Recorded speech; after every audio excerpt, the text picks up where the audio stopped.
नमस्ते, मैं आपको बताऊंगा कि CS25 प्लस पर रैम आने कैसे बढ़ाई जाए।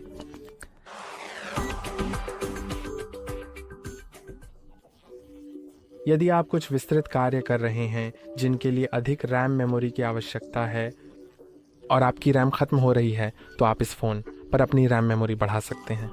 इससे रैम खुद बड़ी नहीं होगी, रैम को खुद बड़ा नहीं बनाएगा, लेकिन यह आपके डिस्क स्पेस का कुछ हिस्सा स्वैप स्टोरेज के रूप में उपयोग करेगा, जिससे आप उस डिस्क स्पेस माँ का उपयोग कर सकेंगे वास्तव में रैम डेटा को स्टोर करने के लिए।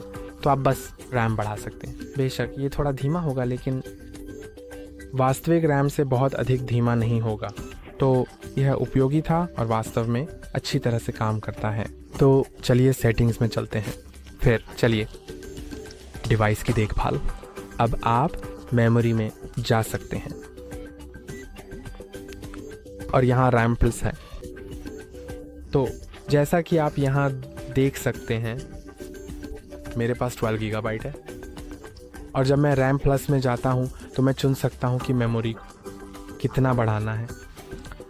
तो मुझे लगता है कि यहाँ केवल 4 गीगाबाइट रैम है, जिसके बारे में मैं हैरान हूँ। मुझे वास्तव में विश्वास नहीं हो रहा है, लेकिन चलिए इसे आजमाते हैं।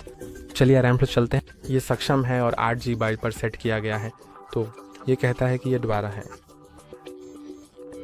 ठीक है, तो चलिए इसे कुछ कम पर सेट करते हैं। फिर यह मुझसे पुनः आरंभ करने की आवश्यकता होगी और हम देखेंगे।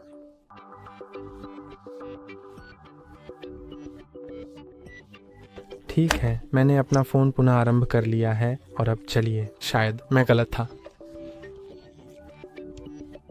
तो चलिए डिवाइस केयर में चलते हैं। याद, और हाँ, यह अभी भी 12 गीगाबाइट है, तो यह यहाँ कुल नहीं दिखाता है वो, लेकिन यह वास्तविक रैम दिखाता है और रैम प्लस केवल अतिरिक्त है जो नहीं दिखाया गया है। मुझे समझ नहीं आता क्यों, लेकिन मैं इसे कुछ अधिक पर सेट करने की सलाह देता हूँ। तो ये कभी कभी आपकी डिस्क को आपकी रैम के लिए अतिरिक्त स्वैप स्टोरेज के रूप में उपयोग कर सकता है। और आज के लिए बस इतना ही। लाइक और सब्सक्राइब करना ना भूलें। अगली बार मिलेंगे।